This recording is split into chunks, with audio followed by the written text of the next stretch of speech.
नमस्कार दोस्तों, मेरा नाम स्वामी कॉलेज चिन्मय है। लोग मुझे प्यार से स्वामी बुलाते हैं। मैं एक ज्योतिषी हूँ और मैंने ज्योतिषी का सर्टिफिकेशन भारतीय विद्या भवन से किया है और मैंने वहाँ से विशारद तक की अध्ययन प्राप्त की है। और उससे पहले भी मुझे ज्योतिषी का ज्ञान था, ज्योतिष शास्त्र का। मेरे पिताजी एक बहुत ही अच्छे ज्योतिषी थे और मैंने उनके साथ बहुत सारे कुंडलियों पर अध्ययन किया और मुझे उनसे अच्छी ज्ञान प्राप्त हुई और मुझे करीब करीब 20 साल से अधिक का एक्सपीरियंस है इस ज्योतिषी कुंडली देखने में। ओके, तो आज मैं शुरुआत करूँगा ज्योतिष शास्त्र के परिचय से, या हम बोल दें कि ज्योतिष शास्त्र कहाँ से शुरुआत हुई है। तो हम सभी जानते हैं ब्रह्मदेव को, जो हमारे रचयिता है विश्व के। उन्होंने ही ज्योतिष शास्त्र का ज्ञान नारद मुनि को दिया था और नारद मुनि ने ऋषि शौंक और अन्य ऋषियों को दिया था। और बृहत्पराशर होरा शास्त्र के रचयिता, जो ग्रंथ है हमारे ज्योतिषियों के लिए, उनके रचयिता महर्षि पराशर, जिनको आप लोग अच्छी खासी जानते होंगे, भली भांति जानते होंगे। महर्षि पराशर ने ये शिक्षा इन्हीं ऋषि मुनियों से लिया हुआ है और उन्होंने ये शिक्षा अपने शिष्य मैत्रेय को दिया। तो मैं ऋषि मैत्रेय के बारे में विस्तार से थोड़ी देर में बताता हूँ। उससे पहले मैं महर्षि पराशर के बारे में बताता हूँ। तो एक बार हुआ क्या, महर्षि पराशर एक यमुना नदी क्रॉस कर रहे थे, या हम बोल रहे नदी क्रॉस कर रहे थे या नदी पार कर रहे थे। तो जिस नाव पर वो बैठे थे, उन्हें अचानक एक ज्योतिषीय गणित का एहसास हुआ ऐसा कि इस टाइम कोई स्त्री जो है गर्भ धारण कर ले तो उससे जो बच्चा होगा वो काफ़ी, मतलब क्या बोले उसको, उन्हें बहुत ही बढ़िया समय के अनुकूल होगा और वो बहुत ही विख्याता होगा। और तो ऐसा उन्होंने एक नाव वाले से कहा। तो उस नाव वाले की बेटी भी थी।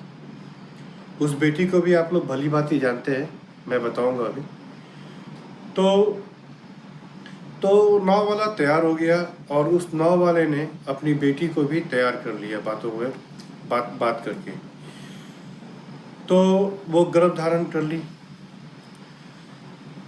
गर्भ धारण करने से पहले उस स्त्री से मछली की गंध आ रही थी, लेकिन जैसे ही उसने गर्भ धारण किया उससे अच्छी खुशबू आने लगी और उसका नाम था मत्स्यगंधा।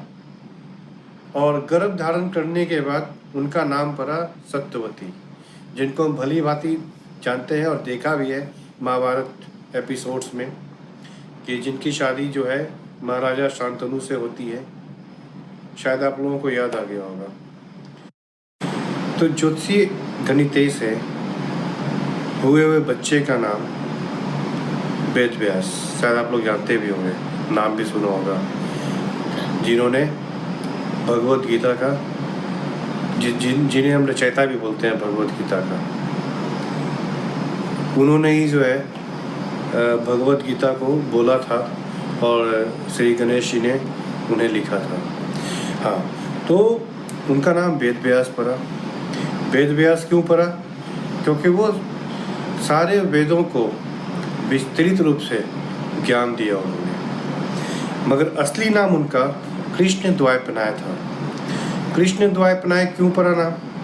क्योंकि उनका जो रंग उनका कृष्ण की तरह था। और द्वैप इसलिए क्योंकि वो एक द्वीप पे पैदा हुए थे। तो हमने वेद व्यास के बारे में भी दो नाम जाना है, वेद व्यास और कृष्ण द्वैपायन। क्या आपको पता है कि उनका एक और नाम भी था? उनका नाम था बद्रयान। बद्रयान क्यों पड़ा? क्योंकि जहाँ वो बड़े हुए थे वहाँ पे पेड़ के बहुत सारे पेड़ थे, इसलिए उनको जो है बद्रयान भी बोलते हैं। तो ये तो हो गए वेद व्यास के बारे में। अब मैं आता हूँ वापस मैत्रेय के बारे में। मैत्रेय का चर्चा मैंने पहले कर चुका हूँ, अभी मैं मैत्रेय के बारे में बताना चाहता हूँ कि मैत्रेय कौन थे। तो हुआ ये था कि एक बार वेद व्यास यूं ही चल रहे थे, तो उन्होंने एक छोटे से कीड़े को बहुत ही घबराहट में इधर उधर भागते हुए देखा उन्होंने। तब वो पूछे कि इतने परेशान क्यों? तो उस कीड़े ने जवाब दिया कि मैं अभी अभी एक वाहन के पहिए के नीचे आते आते बचा हूँ। तो वेद व्यास जी ने कहा, अच्छा होता अगर तुम इस जीवन से मुक्ति प्राप्त कर लेते। तो उन्हें ये बात तो समझ में आई उस कीड़े को, लेकिन उसके मस्तिष्क में एक प्रश्न उठा और उनसे पूछा कि अगर मैं मर जाता और मेरी अगली जन्म इससे भी बदतर होती तो मैं क्या करता? तो वेद व्यास ने सोचा कि तो प्रश्न सही कह रहा है। तो उन्होंने दयालु पूर्वक उस कीड़े से कहा कि तुम चिंता मत करो, जब तक तुम मानव निर्मित रूप में जन्म नहीं ले लेते तब तक मैं तुम्हारी रक्षा करूँगा, चाहे इसके लिए तुम्हें कई जन्म लेना पड़े। हुआ भी यही। वेद व्यास जी अपने वायदे पे काम रहे और उस कीड़े को तब तक देखभाल करते रहे जब तक वो एक मानव रूप में पैदा नहीं हो गया। और इस प्रक्रिया में उस कीड़े को काफ़ी जन्म लेना पड़ा। अंत में जाकर उस कीड़े को एक ब्राह्मण का घर मिला पैदा होने के लिए, और उसके माता पिता का नाम पुरुषु और मित्र था। मित्र के नाम पे ही उस बच्चे का नाम मैत्र पड़ा और उसका पूरा देखभाल ऋषि वेद व्यास ने ही किया। और मैंने पहले ही बता दिया है आपको कि ऋषि मैत्रेय को महर्षि पराशर ने ही ज्ञान दिया था ज्योतिष शास्त्र का। अब मैं आता हूँ इस बात पे, उन्होंने ज्ञान तो दिया, लेकिन किस तरह से दिया? उन्होंने ज्ञान दिया है प्रश्न उत्तर के रूप में। जो बृहद पराशर होरा शास्त्र है, जो विष्णु पुराण से आया है। विष्णु पुराण अगर हम देखते हैं तो उसमें प्रश्न उत्तर ही है। प्रश्न कौन कर रहा है? प्रश्न कर रहे हैं ऋषि मैत्रेय। और उत्तर कौन दे रहे हैं? उत्तर दे रहे हैं महर्षि पराशर। हमें ज्योतिष शास्त्र को शुरुआत करने के लिए सबसे पहले इन दिव्य चरित्रों के बारे में जानना बहुत ज़रूरी है। तभी हम समझ पाएंगे कि ये कहाँ से उत्पन्न हुआ, इसका इतिहास क्या है, ये कहाँ से शुरुआत हुआ। ये जानना मैं समझता हूँ कि हर ज्योतिषियों को ज़रूरी है। तो दोस्तों, ये तो मैंने बताया कि ज्योतिष शास्त्र का शुरुआत कहाँ से हुआ। अब मैं आपको बताता हूँ कि ज्योतिष शास्त्र हमारी विरासत या हमारा उत्तराधिकार कैसे है। तो ज्योतिष शास्त्र वेदों के सभी अंगों में शामिल होता है। वेद शब्द की उत्पत्ति विद शब्द से हुई है, जिसका अर्थ होता है ज्ञान। तो जैसा मैंने कहा कि ज्योतिष शास्त्र वेदांग से ही लिया हुआ है, वेदांग में शामिल भी है। तो विस्तारित वेद हैं ऋग्वेद, जिससे हमें मिलती है प्रार्थना और स्तोत्र के बारे में शिक्षा। फिर है यजुर्वेद। यजुर्वेद से हमें कर्म कांड मतलब रिचुअल्स जिसको हम बोलते हैं और प्रार्थना के बारे में पता चलता है। तीसरा है सामवेद। सामवेद से हमें पता चलता है कि हम अपने मस्तिष्क को कैसे शांत रख सकते हैं। और चौथा है अथर्ववेद, जिसमें हमें पता चलता है कि मोहन सम्मोहन, रोग निदान, ज्योतिष इत्यादि को विस्तार रूप से हम अध्ययन करते हैं। तो ये तो हो गए जी 4 वेद। तो ये तो वेद थे जिसके बारे में मैंने भी आपको बताया। अब मैं बता रहा हूँ वेदांग के बारे में। जैसा मैंने पहले बताया कि ज्योतिष शास्त्र वेदांगों में शामिल है। वो कौन कौन से वेदांग हैं जिनमें ये शामिल है या जिनसे हमें से ज्ञान प्राप्त होता है? तो वो है 6 वेदांग। कौन कौन से? शायद आपको पता हो। पहला है शिक्षा। किस प्रकार की शिक्षा? ध्वनि की शिक्षा, ध्वनि संबंधित शिक्षा। ध्वनि क्या है? जो हम आवाज़ निकाल रहे हैं वो ध्वनि है, जिसको हम सुन रहे हैं। दूसरा क्या है? कल्प। कल्प क्या है? रिचुअल्स, धर्म संस्कार। तीसरा है व्याकरण। व्याकरण जिससे हम लिखने और बोलने में शुद्धि ला सकें। चौथा है निर्कुट। निर्कुट क्या होता है? Any guess? बताइए। निर्कुट होता है सही शब्द का उपयोग। ये नहीं कि हम कुछ बोल रहे हैं और गाली गलौज और ये सब स्टार्ट कर दिया, ऐसा नहीं। सही शब्द का उपयोग। पांचवा है छंद। छंद क्या है? मंत्रोच्चारण। मंत्र जो हम सुबह सुबह भगवान और देवी के लिए करते हैं। और सबसे अंतिम ज्योतिष। ज्योतिष मीन्स ज्योतिष शास्त्र, जिसका मैंने पहले ही बोला कि ये वेदांगों में शामिल है। तो आप लोगों को समझ में आ गया होगा दोस्तों कि ज्योतिष शास्त्र वेदांग का हिस्सा कैसे है। अब मैं बताऊंगा आपको ग्रहों के बारे में कि ये जो ग्रह हैं हमारे, ग्रह तो आप लोगों को समझ में आ रहा होगा, प्लैनेट्स।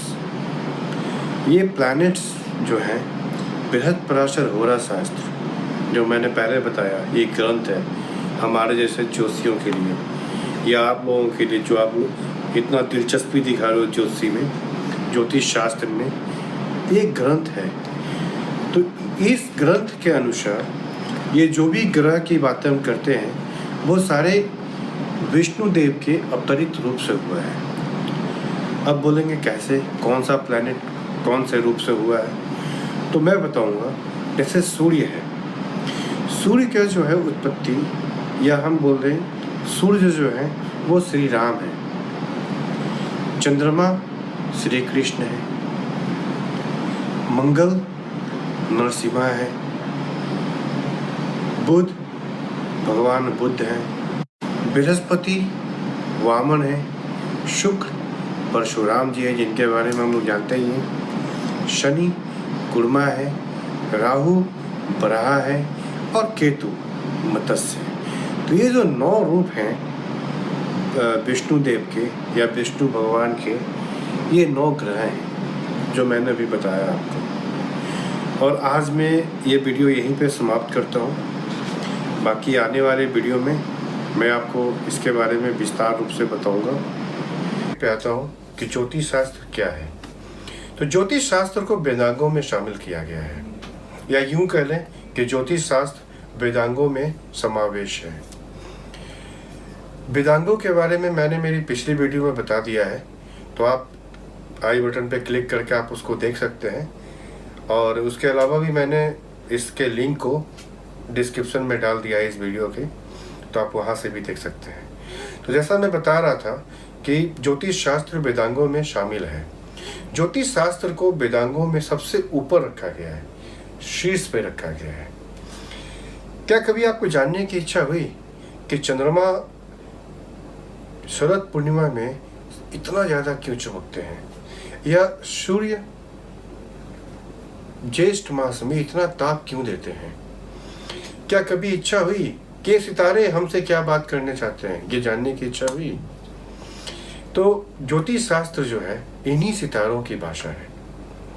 ज्योतिष शास्त्र इन्हीं से बातें करना सिखाता है। कैसे, वो आप धीरे धीरे मैं बताऊंगा आप लोगों को।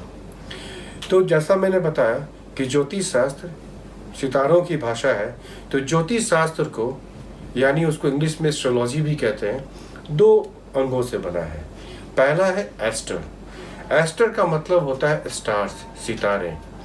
और लोगोस, जो लॉजी से लोगोस हुआ है, वो क्या एक भाषा है। ज्योतिष को आमतौर पर शास्त्र कहा जाता है।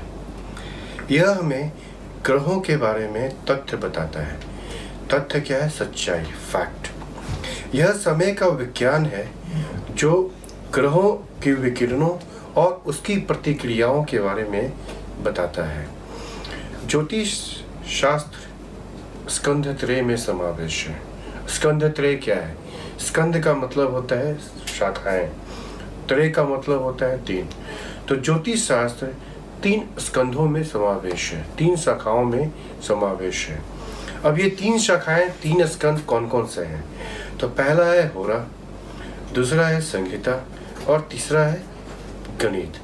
गणित को सिद्धांत भी कहते हैं। अब मैं इन तीनों के बारे में विस्तार पूर्वक तो मैं सबसे पहले सिद्धांत के बारे में बताता हूँ। जैसा मैंने पहले बताया कि गणित को सिद्धांत भी कहते हैं। जो ज्योतिष का गणित मूल रूप से सिद्धांत है। आमतौर पर हम 5 सिद्धांतों में आते हैं। वो 5 सिद्धांत कौन कौन से हैं? तो पहले हैं पितामह, दूसरे हैं वशिष्ठ, तीसरे हैं लोमाशा, चौथे हैं पॉलिशा और 5वें हैं सूर्य। ये सिद्धांत गणितीय सारणी, पंचांग और पंचांग की तैयारी में उपयोग आते हैं। यह ग्रहों के चाल की गणना करते हैं। ज्योतिष का मानव जाति के लिए कोई उपयोग नहीं है जब तक कि ये हमारे और हमारी दुनिया पर ग्रहों के प्रभाव की भविष्यवाणी के लिए उपयोग नहीं किया जाता है। ये तो मैंने अभी आपको सिद्धांत या गणित के बारे में बताया। अब मैं बताता हूँ संहिता के बारे में। संहिता, जिसे हम इंग्लिश में मुंडेन भी कहते हैं, यह ज्योतिष की एक शाखा है जो सामूहिकता से निपटती है और न ही इस पे ध्यान दीजिएगा, और न ही उन महत्वपूर्ण व्यक्तियों को छोड़कर जिनकी स्थिति और नीतियां समकालीन संस्थाओं को प्रभावित करती है। अब यहाँ पर कुछ प्रश्न उठता है कि क्या ज्योतिष आर्थिक नीतियों, सरकार के सामाजिक कल्याण कार्यक्रम को प्रभावित करते हैं? क्या ज्योतिष एक राष्ट्र को एक युद्ध में ढकेलता है? क्या ज्योतिष उन दुर्लभ और कठिनाई भरी समावेश को दिखाती है? क्या उस चीज को अनुमान लगा सकती है ज्योतिष? मेरा जवाब होगा हाँ। तो इन घटनाओं को प्रमाणित करने के लिए हमारे पास पर्याप्त प्रमाण है। अब उसके बाद मैं आता हूँ तीसरे नंबर पे। तीसरा नंबर क्या था? होरा। होरा क्या है? जिसको हम होरा शास्त्र भी कहते हैं। होरा यानी व्यक्ति विशेष, इंडिविजुअल, जिसके बारे में हम कुंडली देखकर उसकी भविष्यवाणी को बता सकते हैं। तो होरा ज्योतिष की सबसे बहुपन्नी शाखा है, क्योंकि वह व्यक्तियों के उनकी खुशी और नाखुशी, उनकी उपलब्धियों और असफलताओं, उनकी आशाओं और निराशाओं के साथ साथ जीवन के हर दूसरे पहलुओं के बारे में भविष्यवाणी से संबंधित है। अब जैसे जैसे ज्योतिष का विकास हुआ, उनमें 2 अंग और जोड़े गए। अब वो 2 अंग कौन कौन से हैं? तो पहला है शकुन और दूसरा है प्रश्न। अब मैं बताता हूँ शकुन के बारे में। शकुन क्या होता है? शकुन पर सही मायने में अभी तक बहस चल रहा है कि इसको ज्योतिष में लिया जाए या नहीं लिया जाए, क्योंकि इस पे कोई डायरेक्टली ग्रहों से कोई लेना देना नहीं है इसको। ये क्या है कि जो मनुष्य पिछले जन्म में शुभ और अशुभ काम करके आए हैं, वो फल जो है उन्हीं पे बेस्ड है, शुभ या अशुभ, जो उन्होंने पिछले जन्म में काम किया है। तो अभी इस पे चल रही है बातें, और मैं इसके बारे में बाद में बताऊंगा कभी किसी वीडियो में। अब मैं आता हूँ दूसरा, प्रश्न के बारे में, जिसको हम प्रश्न कुंडली और इंग्लिश में होरारी एस्ट्रोलॉजी भी कहते हैं। तो ये क्या है? अब मान लीजिए आपके पास कुंडली नहीं है और आपको अपने भविष्य के बारे में जानना हो, तो आप कैसे जानेंगे? डेफिनेटली आप एक ज्योतिष के पास जाएंगे और उनको बोलेगा मुझे मेरी भविष्य जानना है। तो ज्योतिष क्या करेगा? ज्योतिष उस समय का एक चार्ट बनाएगा, एक कुंडली बनाएगा और उसके अकॉर्डिंग आपको उस वक्त का फल बताएगा। तो ये आता है प्रश्न, जिसको प्रश्न कुंडली भी कहते हैं। अब उसके अलावा 2 चीज़ें और बताऊंगा जो ज्योतिष में नहीं आते। पहला इंट्यूशन, जिसको बोलते हैं सहज ज्ञान, और दूसरा होता है दिव्य दृष्टि। दिव्य दृष्टि जो दूर की चीज़ों को देखने की शक्ति रखता हूँ। ये दोनों को ज्योतिष से बिल्कुल अलग रखा गया है। तो ये तो था ज्योतिष शास्त्र क्या है, अभी जो मैंने बताया। तो अब मैं आता हूँ मेरे दूसरे टॉपिक पे जो था कि एक ज्योतिषी के अंदर क्या क्या योग्यता होनी चाहिए। तो महर्षि पराशर के अनुसार ज्योतिषियों के उन गुणों को निर्धारित किया गया है जो एक ज्योतिषी के पास होना चाहिए, और वो है पहला, गणितेषु प्रवीणो, मतलब मैथमेटिकल एबिलिटी। उन्हें गणित का ज्ञान होना चाहिए क्योंकि उनको कुंडली बनानी आनी चाहिए। उन्हें डिविजनल चार्ट्स, जिसको हम बोलते हैं वर्ग कुंडली, जैसे सप्तांश, नवांश, दशांश इत्यादि, उन्हें दशा महादशा निकालना आना चाहिए, उन्हें अष्टक वर्ग निकालना आना चाहिए। तो ये सभी चीज़ों को बनाने के लिए एक ज्योतिषी को गणित में प्रवीण होना चाहिए। दूसरा है शब्द शास्त्रोकृत श्रम, मतलब अ डिलिजेंट लिंग्विस्ट। शब्दों पे बिल्कुल पकड़ होनी चाहिए, अच्छी ज्ञान होनी चाहिए कि कौन सा शब्द को कहाँ पे उपयोग करना है। और एक ज्योतिषी उतना ही अच्छा ज्योतिषी हो सकता है अगर वो जितना ज़्यादा मेहनत करता है, क्योंकि वो जितना ज़्यादा मेहनत करेगा वो उतनी ही प्रवीण होके आएगा। और क्योंकि एक कड़ी मेहनत ही एक ज्योतिषी को एक आम लोगों से अलग। तीसरा है न्यायविद। एक ज्योतिषी के पास एक न्यायिक संतुलन होना चाहिए ताकि वह ग्रहों के गवाहों के परस्पर विरोधी संकेतों को संश्लेषित कर सके और फिर भी एक ध्वनि निर्णय पर पहुंच सके। ग्रह न्यायिक संतुलन के विकास में एक ज्योतिषी को मार्गदर्शन करता है। बुद्धिमान, जो चौथा नंबर का है, एक ज्ञान जो जांच कर रही है। एक तेज और जीवित ज्योतिषी निरंतर सुधार के लिए अपने स्वयं के साथ हो जाता है। स्वयं के साथ हो जाता है मतलब हार्ड वर्क करता है, जो निरंतर सुधार करता है। विशेष रूप से गतिविधियों से सीखना और अपनी गलतियों से सीखना वास्तव में वही बुद्धिमानी है और वही बुद्धिमान है। पांचवा है देश दिक्कालज्ञो। एक ज्योतिष को भूगोलीय, वहाँ की परंपराओं और संस्कृति और वहाँ की सामाजिक परिस्थितियों के बारे में जानने की ज़रूरत है।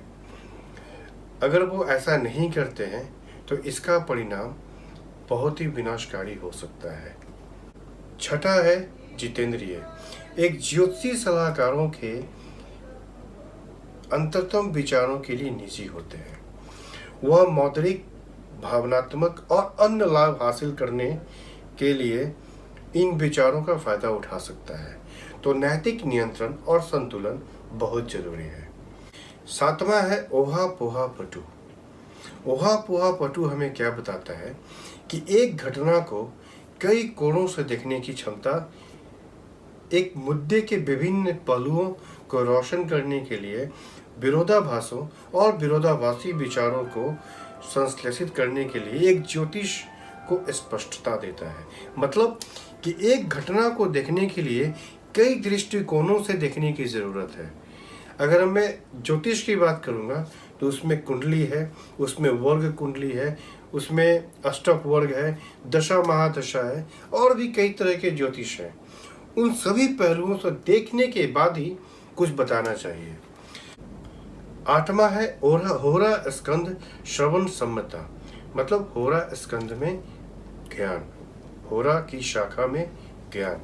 ऐसा ज्योतिषी वह है जो अपने शब्दों का अनुमान लगा सकता है कि यदि सत्य है तो उसको बताने और सहने की क्षमता रखता है। तो ये जो है 8 ज्ञान, 8 बिंदु जो हमें महर्षि पराशर ने एक ज्योतिष के लिए निर्धारित किया है कि ये 8 योग्यता एक ज्योतिषी के अंदर होनी चाहिए। अब मैं आता हूँ मेरे लास्ट टॉपिक पे, ज्योतिष की उपयोगिता। किसी भी क्षेत्र में सभी गतिविधियों, चाहे वो सामाजिक हो, सांस्कृतिक हो, राजनीतिक हो या धार्मिक हो, ज्योतिर्विद्या की सलाह से लाभ प्राप्त कर सकते हैं। इसे 3 भागों में बांटा गया है। पहला है भविष्य की योजना, फ्यूचर प्लानिंग, जैसे शिक्षा, व्यवसाय, शादी इत्यादि। हम इसे कुंडली को देख के एक सही समय को हम जान सकते हैं और उस समय पे अगर हम सही से जोड़ लगाएं हार्ड वर्क करें तो हम उस चीज़ को पा सकते हैं। दूसरा है जीवन को समृद्ध बनाना। यह ज्योतिष है जो आसानी के साथ अच्छे और बुरे समय को निकालता है। यह ज्योतिषीय ज्ञान के उपयोग का सही तरीका है। और तीसरा है लाभकारी प्रयासों को अधिकतम करना। ज्योतिष की उपयोगिता का पूर्ण रूप से शोषण किया जाता है, अगर सही मायने में सोचे तो, क्योंकि जब क्रियाओं को इतना व्यवस्थित किया जाता है कि वे अच्छी अवधि का अधिकतम लाभ उठाते हैं। ज्योतिष की उपयोगिता संभावित घटनाओं के प्रयासों को बढ़ाने में निहित है। यह लाभकारी प्रयासों को अधिकतम करेगा और करता भी है। तो ये थे 3 टॉपिक जिस पे मैंने आज चर्चा किया और आपको मेरे ख्याल से बताने की कोशिश की। स्वतंत्रता अपने अनुसार जीने की चाहत की। तो मैं 2 पंक्तियां बोलूँगा, उन दोनों पंक्तियों में भाग्य भी आता है और स्वतंत्रता भी आती है। एक मनुष्य वह कर सकता है जो वह करेगा, लेकिन वह नहीं कर सकता जो वह चाहता है। अगर आपने इन दोनों लाइनों को, पंक्तियों को सुना है तो एक पहले पंक्ति में क्या है? भाग्य है, और दूसरे पंक्ति में चाहत है, स्वेच्छा है। मनुष्य सदा से भाग्य और स्वतंत्रता के अंतर संबंध पर बहस करता रहा है। क्या मनुष्य एक असहाय व्यक्ति है जो अपने सामने घट रही घटनाओं को देख रहा है और उन पूर्व से आयोजित अंदाजों में उन पर प्रतिक्रिया कर रहा है? क्या वह एक नियति के तार पर एक कठपुतली की तरह है जो उस पर उछाला जा रहा है? वैकल्पिक रूप से क्या वह अपने भाग्य को अपने अनुसार बना सकता है? यह एक बहुत ही दिलचस्प और कभी ना खत्म होने वाली बहस है। आइए अब हम इन दोनों को बारी बारी जांच करते हैं, कि इन दोनों को, भाग्य और स्वतंत्रता को, फेट एंड फ्री विल को। तो सबसे पहले हम फेट की बात करेंगे, भाग्य की बात करेंगे, डेस्टिनी की बात करेंगे। क्या भाग्य नाम की कोई चीज होती है, या क्या एक ऐसा पर्दा है जिसके पीछे चतुर, कुटिल, कमजोर इरादों वाले इंसान अपने दोषों को छिपाने के लिए भगवान या अपने पिछले जन्म के कर्म को पकड़कर उनको छिपाने की कोशिश करते हैं? क्या भाग्य जिम्मेदारियों को निभाने का तरीका है? और इस बात को समझाकर कि गलत कामों के निवारण का दावा करने के लिए प्रकृति या भाग्य ने उन्हें वह करने के लिए मजबूर किया है जो उन्होंने किया। इस दुविधा को हम कुछ तथ्यों के प्रकाश में जांचते हैं। पहला है जीवन देने का काम सौंपना। जीवन देने का काम ब्रह्मांड में एक जटिल और व्यवस्थित रूप से संचालित कार्य है, और यह कार्य सुचारू रूप से चलाया जाता है, क्योंकि इस विशाल कार्य के प्रत्येक घटक को एक विशिष्ट कार्य आवंटित किया जाता है। प्रत्येक हुए जन्म अपने कर्म के अनुसार अपने आवंटित कार्य को करने के लिए होता है। जीवन देने के इस कार्य का यह आवंटन किस्मत या भाग्य है, फेट और डेस्टिनी है। दूसरा है जन्म। जिस घर में जन्म होता है उस घर की परिस्थितियां और वातावरण पूर्व निर्धारित होते हैं। मुंह में चांदी का चम्मच या गरीबों के साथ पैदा होने के लिए गरीबी से बड़ी परिस्थितियां, ये फेट और डेस्टिनी है, ये किस्मत और भाग्य है। और तीसरा है घटनाओं की भविष्यवाणी। यदि घटना पूर्व समन्वित नहीं है तो उनकी भविष्यवाणी नहीं की जा सकती है। तथ्य यह है कि कुछ घटनाएं एक मित व्ययित थी, यानी एक फ्यूचर डेट में होने के कारण भविष्यवाणी की जा सकती है। भाग्य के अस्तित्व को श्रेय देता है। जो लोग ज्योतिष को जानते हैं वह केवल एक संकेत दे सकते हैं उनके भविष्य के बारे में। सृष्टिकर्ता ब्रह्मा को छोड़कर और कोई भी निश्चित रूप से नहीं कह सकता है कि निश्चित भविष्य क्या होगा। यह स्पष्टीकरण सफलतापूर्वक भाग्य को अपनी जगह पर रखता है। एक बल है, उसे चाहे आप जो भी कह लें, जो मानव जीवन को आकार देता है। हिंदू ज्योतिष एक विशाल बौद्धिक कदम उठाता है और इस बल को कर्म की पहचान कराता है। वर्तमान वातानुकूलित है, लेकिन अतीत कर्म और कर्म जो हम वर्तमान में करते हैं हमारे भविष्य को आकार देते हैं। तो ये तो था फेट एंड डेस्टिनी, भाग्य। अब मैं फ्री विल के बारे में बताता हूँ, जिसको कि स्वतंत्रता, स्वेच्छा से जीने की चाहत कह सकते। अब हम फ्री विल की जांच करते हैं। मनुष्य एक ऐसा प्राणी है जो कार्रवाई से नहीं बच सकता है। अभिनय करना और जीना मनुष्य के स्वतंत्रता के भीतर है। स्वतंत्रता इच्छा एक मिथ्या नाम है। वह स्वतंत्रता सीमित नहीं हो सकती। जैसा कि मैंने पहले बताया कि ब्रह्मांड में एक बहुत ही जटिल प्रक्रिया है किसी को जन्म देने का काम सौंपना, और वहाँ पर उसका संचालन बहुत ही सुचारू रूप से हो रहा है। और उस कार्य को करने के लिए हम में से प्रत्येक इंसान को एक कार्य सौंपा जाए। हमारे कार्यों को दूसरों के कार्यों द्वारा निर्धारित सीमाओं के अनुरूप होना चाहिए। ब्रह्मांड एक सामंजस्यपूर्ण स्थान है जो आवश्यकता के अनुरूप सीमाओं को स्वीकार करता है। यह यहाँ है कि ज्योतिष भाग्य और स्वतंत्रता के बीच इस जटिल लिंक को स्पष्ट करने के लिए प्रकाशित किया है। इसे इस तरह देखें, यदि सब कुछ पूर्व निर्धारित है तो ज्योतिष की क्या भूमिका है? क्या ये घटनाओं को देखने की कुल भूमिका कम नहीं है? इसी तरह अगर स्वतंत्रता सीमित नहीं है तो एक इंसान जो वह चाहता है उसे प्राप्त करने से रोकता है। वह तब तक एक्ट करता है जब तक वो उसे प्राप्त नहीं कर लेता है, जब तक वो उसे मिल नहीं जाता है। ज्योतिष इसी का विस्तार करता है।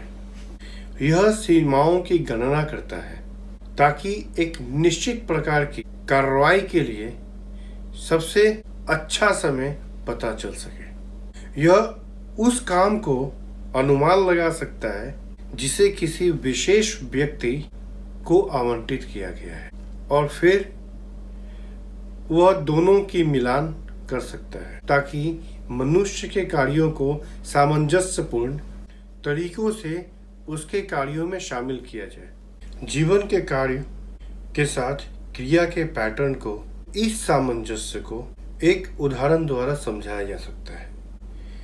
अब एक रस्सी से बंधे हुए गाय की कल्पना करें जो एक खूंटी से बंधा हुआ है। खूंटी क्या है? खूंटी है फेट और डेस्टिनी, खूंटी है भाग्य। और वो रस्सी क्या है जिससे वो गाय बंधी हुई है? वो रस्सी है फ्री विल, वो रस्सी है स्वतंत्रता उस गाय के लिए। गाय इसके बारे में कुछ नहीं कर सकता क्योंकि वो खूंटी से बंधा है, वो उसका भाग्य है। लेकिन जो रस्सी की लोच है, रस्सी की लोच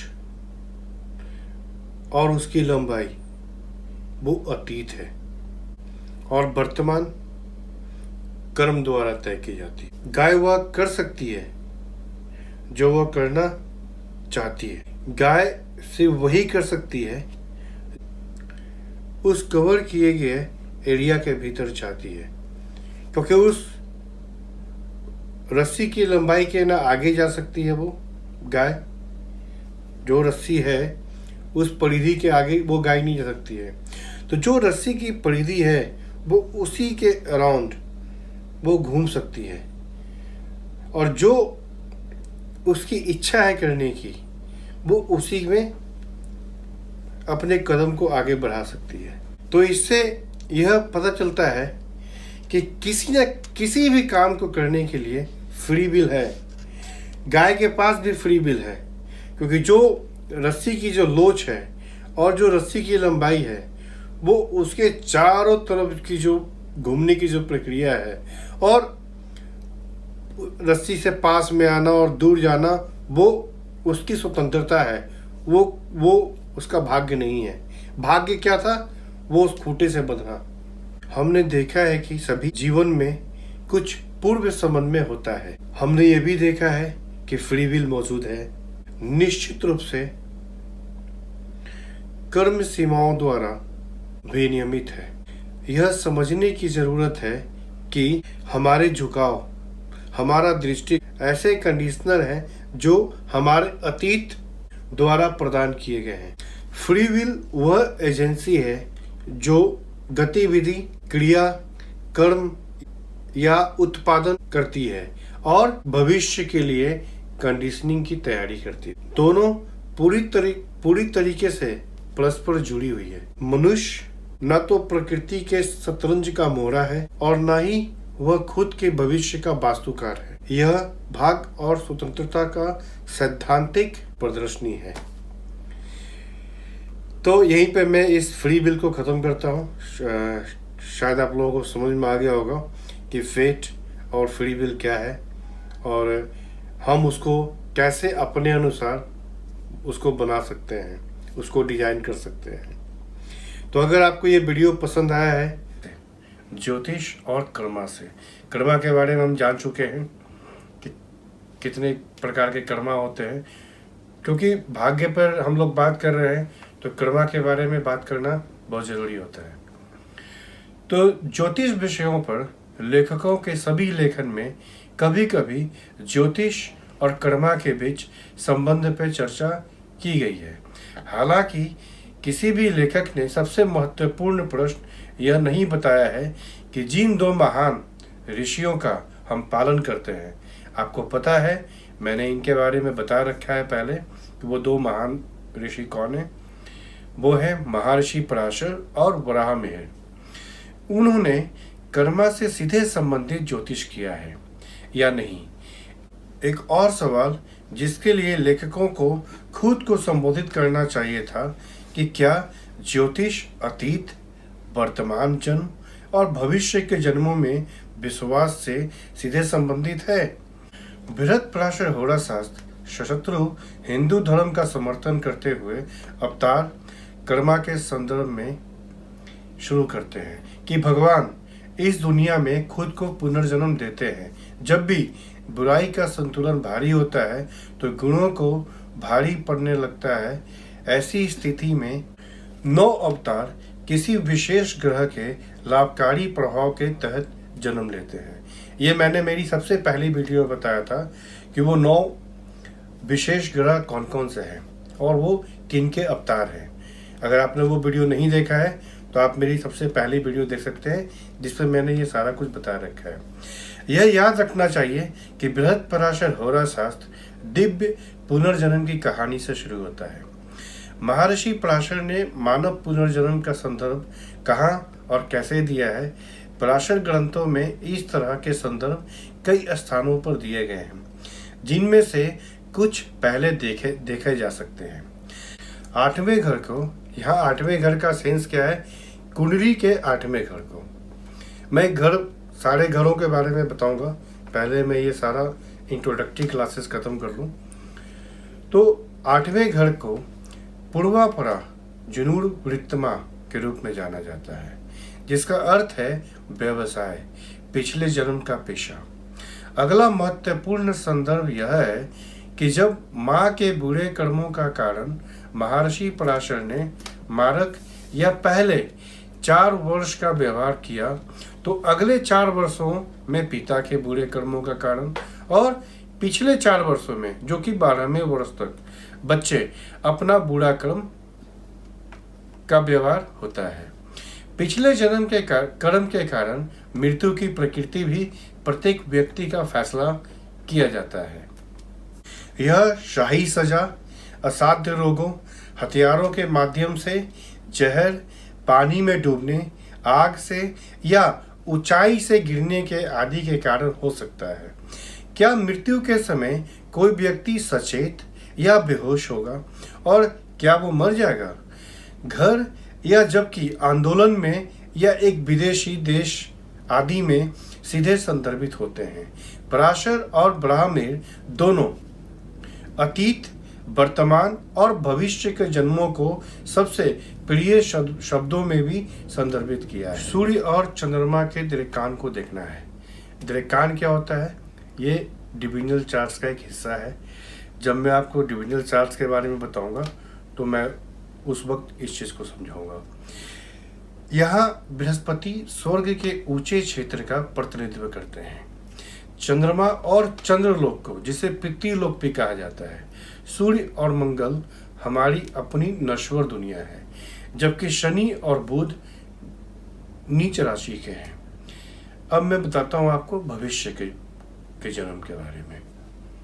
छठे, सातवें और आठवें घर में मैं बता चुका हूँ, जितने भी घर हैं वो कुंडली के हैं, और वो मैं बताऊंगा जब मैं कुंडली के बारे में चर्चा करूंगा, बताऊंगा आपको।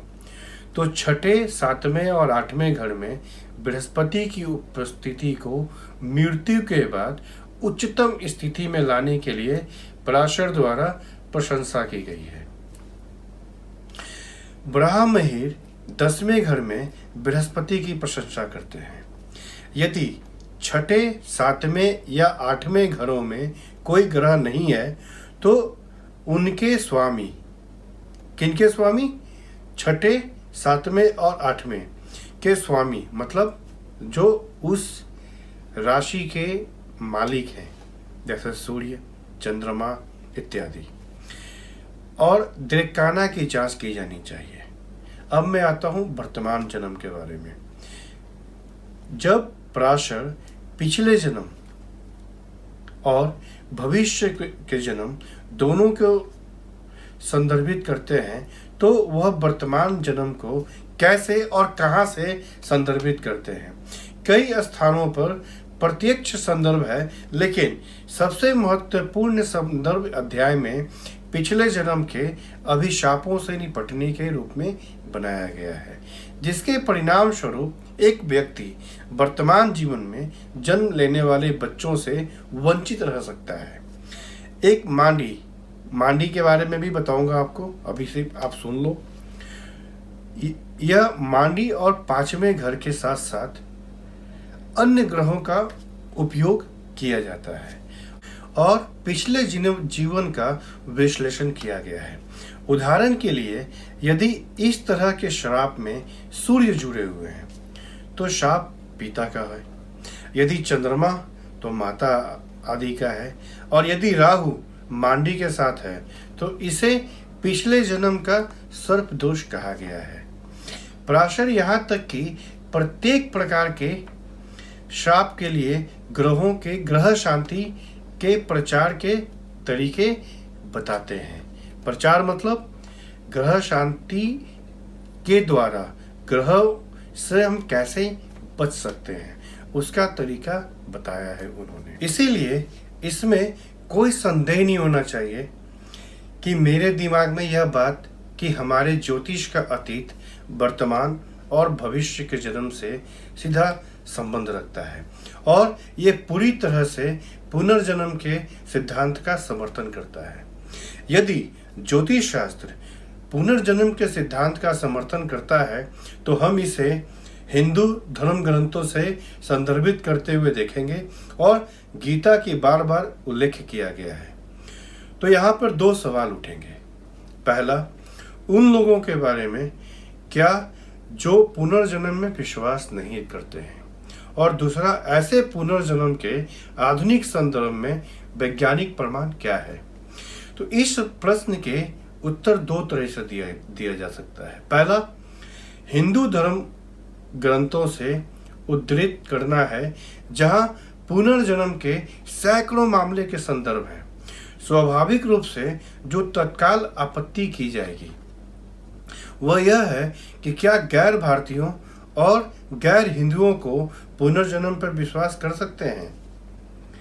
पुनर्जन्म के मामलों में डॉक्टर इयान स्टीवेंसन के शोध के बाद ऐसे पुनर्जन्म के बारे में कोई संदेह नहीं छोड़ना चाहिए। पुनर्जन्म तुरंत 3 अंतर जुड़े टिप्पणियों और पारंपरिक भारतीय मान्यताओं में विश्वास को मजबूत करता है। पहला वह है जिसे कर्म फल के रूप में जाना जाता है या पिछले जीवन के कर्म का परिणाम है। दूसरा, पूर्व जन्म के पाप मानसिक भावनात्मक प्रवृत्ति का कर्म संस्कार है। और तीसरा जन्म अंक है। डॉक्टर यान स्टीवेंसन के 600 से अधिक गहन जांच के मामलों में पूरी दुनिया के लगभग सभी धार्मिक और अधिकांश महाद्वीपों में को कवर करते हुए इसमें कोई संदेह नहीं है कि किसी और को छोड़ना चाहिए।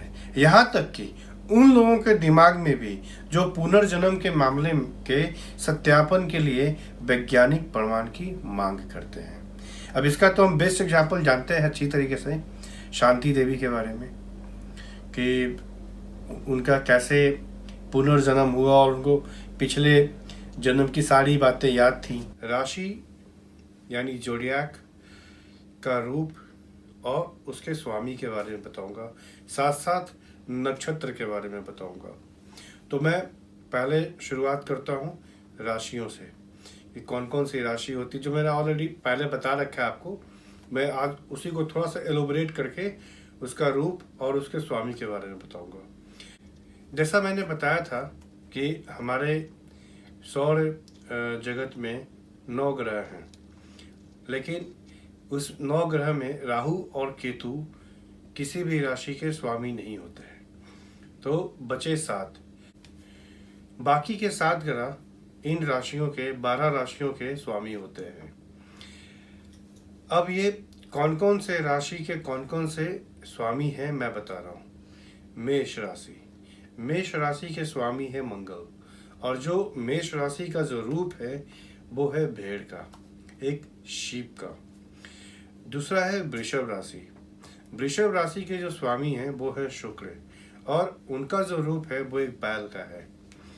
तीसरा है मिथुन, और उसके स्वामी है बुध यानी मरकरी, और उसका जो रूप है वो है जुड़वा बच्चों का, एक मेल और एक फीमेल। चौथा है कर्क यानी कैंसर, उसका जो स्वामी है वो है चंद्र, और उसका जो रूप है वो है केकड़े का। पांचवा है सिंह राशि, उसके स्वामी है सूर्य, और उसका जो रूप है वो एक सिंह का है, सिंह यानी लाइन का है। छठा जो है वो है कन्या राशि, कन्या राशि के स्वामी है बुध, और उसका जो रूप है एक कन्या का है। सातवां है तुला राशि, तुला राशि के जो स्वामी है वो है शुक्र, और उसका जो रूप है वो है तराजू का। आठवां है वृश्चिक राशि, वृश्चिक राशि के स्वामी है मंगल, और उसका रूप बिच्छू का है। नौवां है धनु राशि, धनु राशि के स्वामी बृहस्पति हैं। धनु राशि के जो रूप है वो 2 भागों में बांटा गया है। जो पहला भाग है, ठीक है, जो पहला भाग है वो है मनुष्य का, और जो पिछला भाग है वो है एक घोड़े का। 10वां है मकर राशि, उसके स्वामी है शनि, और रूप कौन सा है, मगरमच्छ का। 11वां है कुंभ राशि, और उसके भी स्वामी शनि ही है, और उसका रूप क्या है, पानी भरा घड़ा। 12वां राशि कौन सी है, मीन, और उसके स्वामी है बृहस्पति, और उसका रूप क्या है, मछलियों का रूप है।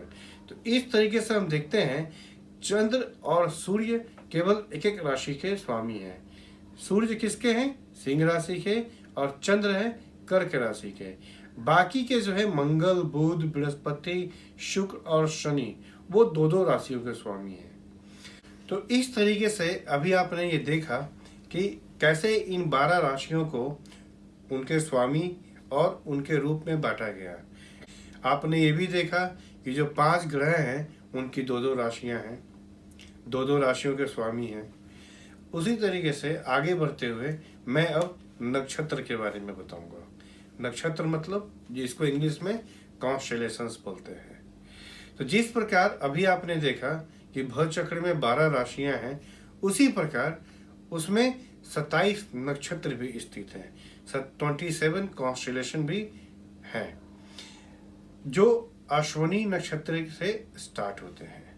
और अश्वनी नक्षत्र जो है वो प्रथम बिंदु है किसका, मेष राशि पे, क्योंकि मेष राशि में ही अश्विनी नक्षत्र का शुरुआत बिंदु है।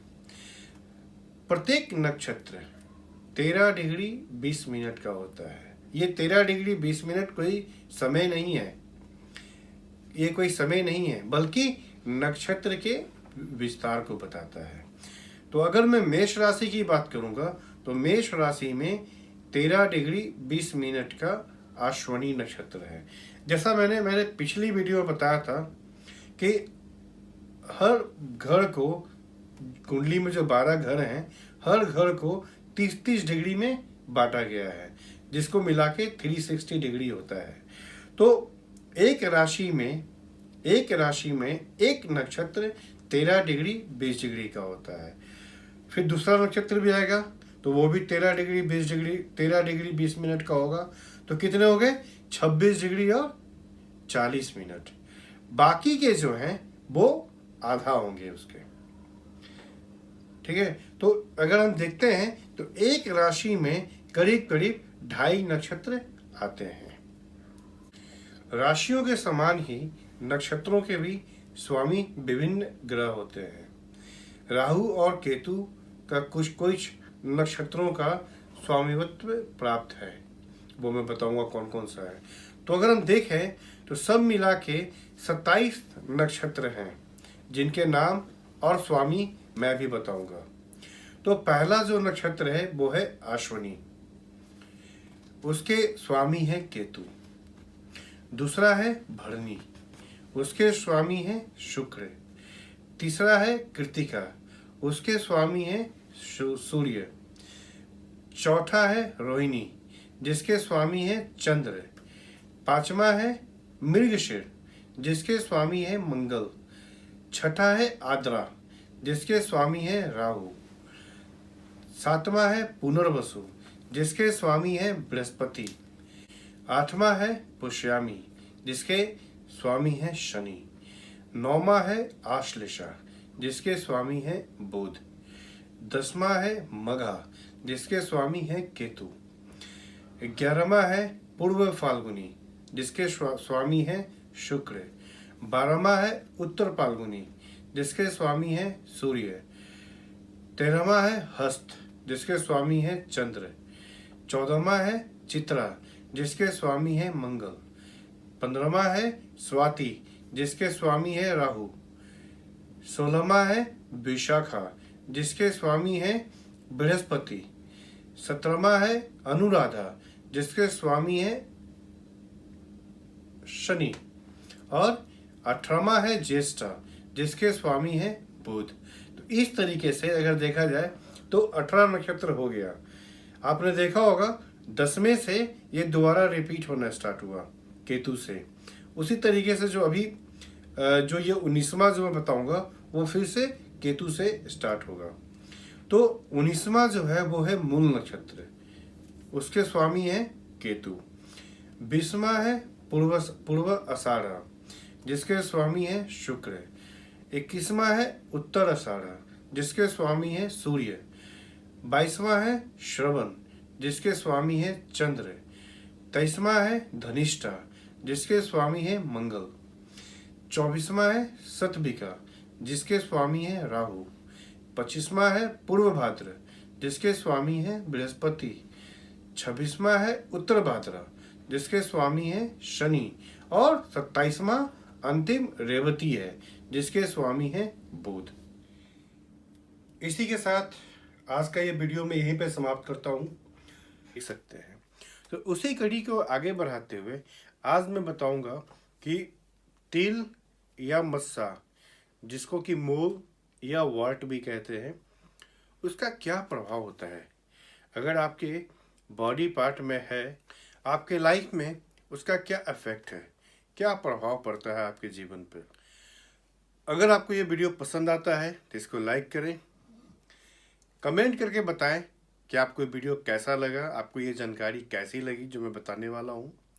शेयर करें अपने दोस्तों और चाहने वालों के साथ, और सब्सक्राइब करें मेरे चैनल को, और साथ ही साथ बेल आइकन को भी दबाना ना भूलें, ताकि आपको नोटिफिकेशन मिलता रहे। एक बात बताना चाहता हूँ दोस्तों कि ये एक जनरल प्रेडिक्शन है, किसी भी कुंडली पर आधारित नहीं है। अगर आपको अपनी कुंडली दिखवानी हो या एनालिसिस करवानी हो तो आप इस वीडियो के डिस्प्ले में जो कॉन्टैक्ट नंबर आ रहा है, आप उस पर कंसल्टेशन के लिए मैसेज कर सकते हैं, कॉल कर सकते हैं। तो अब मैं शुरुआत करता हूँ। मोल, वार्ट या वर्लिंग हेयर्स, जिसको कि भंवर बोलते हैं, यानी तिल, मस्सा या भंवर, अगर किसी फीमेल के लेफ्ट साइड में हो और मेल के राइट साइड में हो तो वो बहुत ही अच्छा होता है, उसको शुभ समझना चाहिए। यदि फीमेल के हार्ट पे कोई मोल हो तो वो लेडी सौभाग्यशाली होती है, सौभाग्यवती होती है। अगर दोनों आईब्रोज के बीच में रेड कलर का मोल हो, यानी लाल रंग का तिल हो, तो वो व्यक्ति ऊंचे पद तक पहुंच सकता है। और यदि गाल पे हो तो उसको बहुत ही टेस्टी फूड मिलेगा, बहुत ही स्वादिष्ट भोजन उसको प्राप्त हो सकता है। यदि फीमेल ऑर्गन के राइट साइड में कोई तिल हो, कोई मोल हो, तो उनकी शादी किसी ऊंचे पद पर बैठे हुए व्यक्ति से हो सकती है, या उनका जो बच्चा होगा वो ऊंचे पद तक जा सकता है। जिस स्त्री के नाक पर लाल चिन्ह हो, उनकी शादी किसी ऊंचे पद पर बैठे हुए व्यक्ति से हो सकती है। नाभि के नीचे जो नेवल का पार्ट का जो नीचे का जो हिस्सा है, अगर वहाँ पे कोई चिन्ह है, या वो फीमेल हो या मेल हो, तो वह शुभ होता है, वो अच्छा होता है। कान, गाल, हाथ या कंठ पर यदि तिल का चिन्ह हो, मोल का चिन्ह हो, मोल मार्क हो, तो उसका प्रथम संतान पुत्र हो सकता है। यानी ईयर, चीक, हैंड या थ्रोट पर यदि कोई तिल का मार्क हो, मोल मार्क हो, तो उसका जो फर्स्ट चाइल्ड होगा वो सन हो सकता है, पुत्र हो सकता है, तथा वह सुख और सौभाग्य से युक्त होता है। जिसके जांग में, जिसके थाई में यदि कोई मोल मार्क है तो वह व्यक्ति दुखी होता है। जिस किसी भी फीमेल के, स्त्री के कपाल में यानी फोरहेड में त्रिशूल यानी ट्राइडेंट बना हुआ हो, तो उनकी लाइफ रानी जैसी होती है, मतलब वो बहुत ही सौभाग्यवती होती है। और पुरुष के ललाट में यानी पुरुष के फोरहेड में अगर वो ट्राइडेंट है तो वो भी एक राजा जैसा होता है। तास्कर राजा मतलब जो काफ़ी ऊंचे पद तक गया हुआ हो, वो हो सकता है। अब मैं बताता हूँ आपको वर्लिंग हेयर के बारे में, जो भंवर के बारे में बताता हूँ। अगर भंवर हार्ट पे हो, नेवल पे हो, हैंड पे हो, वेस्ट पे हो, जो राइट हैंड साइड का जो वेस्ट है, या वास्ती हो, जो नाभि और लिंग का जो मिडिल का जो हिस्सा है, अगर वहाँ पे वर्लिंग हेयर हो, भंवर हो, तो वह बहुत ही अच्छा होता है। और अगर यही लेफ्ट हैंड साइड में हो तो वह अशुभप्रद होता है, वह अच्छा फल नहीं देता है। कंठ, ललाट, मांग या मस्तक के मध्य भाग में अगर वो हो, भंवर हो, तो वो भी अशुभ समझना चाहिए। अगर ये लकी मार्क्स अच्छे जगह पे हो तो ये आपके स्पाउस के लाइफ के लिए बहुत ही बढ़िया है। अगर आपके स्पाउस की लाइफ अल्पायु है तो ये जो लकी मार्क्स हैं वो दीर्घाओं में भी बदल सकते हैं, अगर ये अच्छी जगह पे पोजिटेड हो, जिस जगह पे मैंने बताया इस वीडियो में। तो इसी के साथ इस वीडियो को मैं यहीं पे समाप्त करता हूँ। अगर आपको ये वीडियो पसंद आया है तो इसको लाइक करें, कमेंट करके बताएं कि आपको ये वीडियो कैसा लगा, शेयर करें अपने दोस्तों और चाहने वालों के साथ, सब्सक्राइब करें मेरे चैनल को, और साथ ही साथ बेल आइकन को दबाना ना भूलें। नमस्कार।